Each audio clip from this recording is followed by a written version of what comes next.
important. Et c'est pour cela que l'apôtre Jacques, je vous ai dit que c'est un homme pratique. Mes frères, que sert-il à quelqu'un de dire qu'il a la foi s'il n'a pas les œuvres? Il pose encore une deuxième question. Cette foi peut-elle le sauver? Cette foi peut-elle le sauver? Une foi de dire, peut-elle sauver quelqu'un? Pas du tout. La réponse, c'est pas du tout. Tu ne peux pas convaincre les gens au travers d'une foi qui n'a pas les œuvres. J'insiste encore là-dessus. Que quelqu'un ait toutes les révélations bibliques, c'est beau. Qu'il soit un très grand homme de prière, c'est très beau encore. Vraiment, un chrétien fidèle à l'église, c'est tellement beau. Mais j'ai envie de vous dire, chrétiens, soyez sages. On ne reconnaît que la vraie foi au travers des œuvres que l'homme bâtit.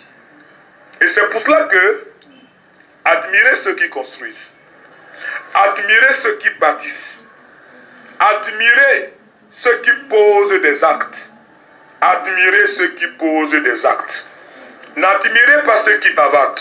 Ne vous laissez pas emporter par les paroles mielleuses des gens, pas des prophéties aussi convaincantes des personnes, pas des slogans politiciens des gens, ni par le sourire marketiste des personnes qui vous éblouissent, qui vous épatent, qui vous endorment, qui aliénent votre cerveau.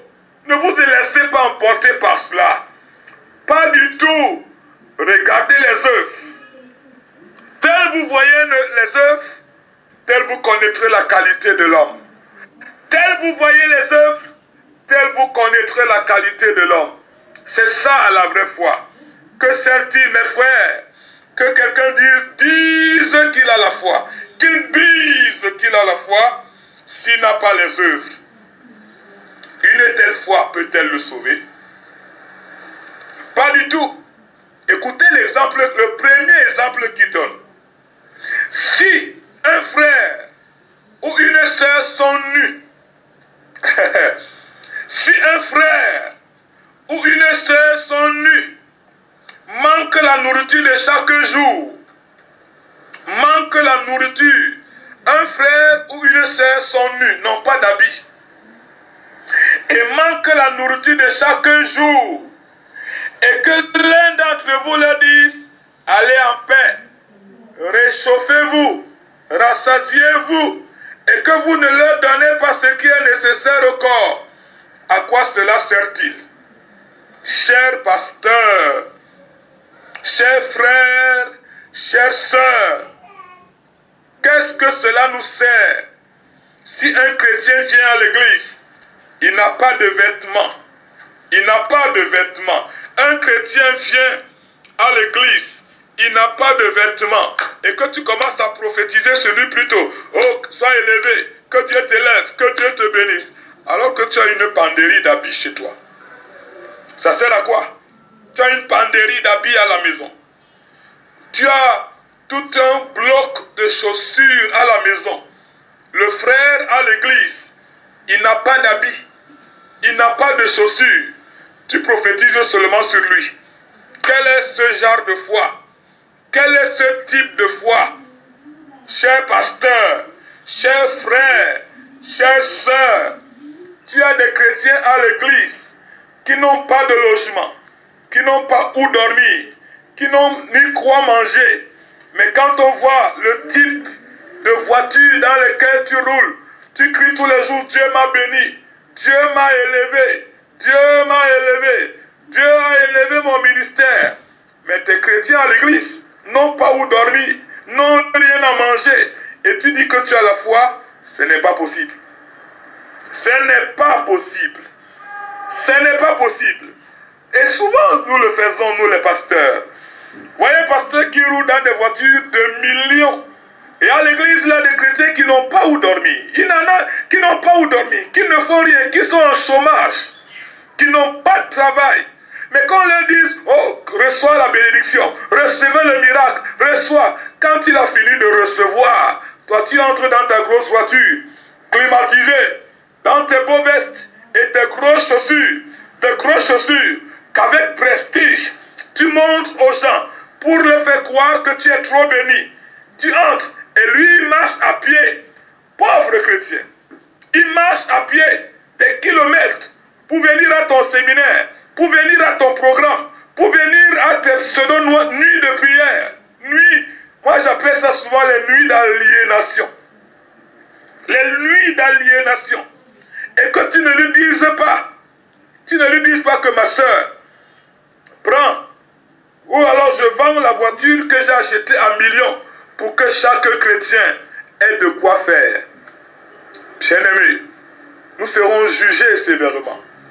Nous serons vraiment jugés sévèrement. Jésus a dit que celui qui veut être le plus grand parmi vous devienne serviteur. Je parle aux frères. Que celui qui veut être le plus grand parmi vous devienne serviteur. Mais combien d'entre nous, nous servons plutôt? Nous avons des garde-corps. Nous avons réellement des garde-corps. On a des garde-corps. Les voitures dans lesquelles on roule, on est dans le prestige de dire qu'on est entre deux avions. Mais on a des chrétiens à l'église qui n'ont pas à manger, qui n'ont pas où dormir, qui ne savent pas comment faire pour aller à l'école. Écoutez, une histoire s'est passée dans la Bible. Quand Jésus a vu la foule, languissante et abattue, comme des brebis qui n'ont point de berger. Et les disciples se sont approchés de Jésus et ont dit à Jésus, renvoie-les, qu'ils aillent se chercher à manger. Qu'ils aillent chercher à manger. Et Jésus de leur dit non. Si je les renvoie, ils n'auront plus assez de force. Donnez-leur à manger vous-même. J'ai envie de dire à nous tous les frères, à nous tous les pasteurs, les pauvres de nos églises, chers pasteurs, nous sommes dans l'obligation de leur donner à manger. Les enfants qui sont dans nos églises qui ne vont pas à l'école, nous sommes dans l'obligation de les envoyer à l'école.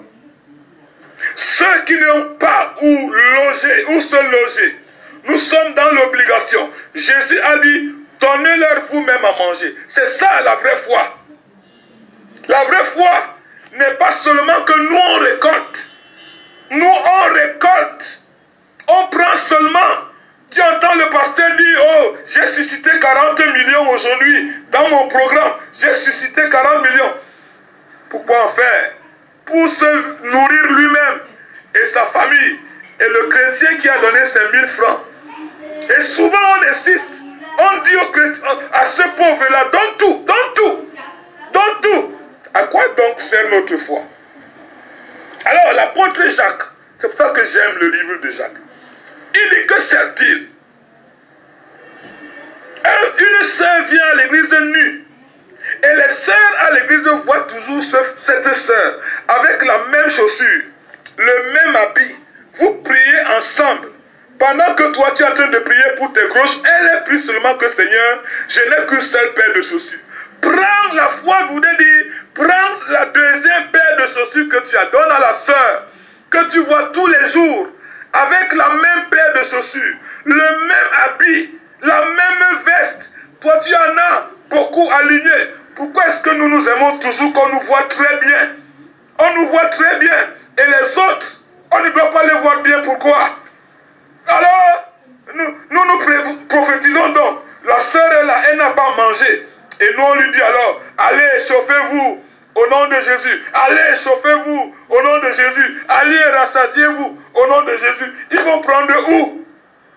Si ce n'est des fausses prophéties. C'est pas une foi ça. C'est pas une foi. La foi elle est pratique. Et nous serons en train d'aider des gens à limiter les sujets de prière. Si ton frère est nu, la véritable foi exige que tu prennes le vêtement que tu lui donnes. Si ton frère a faim, si tu dis que tu as la foi, prends la nourriture, donne à ton frère. Laisse réellement les discours que tu tiens, qui n'ont ni tête ni queue. Donner à un frère est une grosse prière. Chers frères en Christ, chers frères et chères sœurs en Christ, regarde tout autour de toi. Celui qui est dans le besoin, celui qui est dans le besoin, même s'il ne va pas dans la même église que toi, c'est une créature de Dieu. Même s'il ne prie pas comme toi, c'est une créature de Dieu. La vraie foi exige que tu prennes ce qu'il n'a pas. Si toi tu en as, que tu donnes. Il y a plus de bonheur à donner qu'à recevoir. Alors que sert-il donc? C'est Jacques qui pose la question. Que sert-il à un frère, si un frère ou une sœur sont nus et manquent de nourriture de chaque jour, et que l'un d'entre vous leur dise, allez en paix? Comment quelqu'un va aller en paix alors qu'il n'a rien à manger? Comment quelqu'un va aller en paix alors qu'il n'a pas de vêtements? Cessons de nourrir de faux espoirs les chrétiens. Cessons de les gonfler comme un ballon. Non!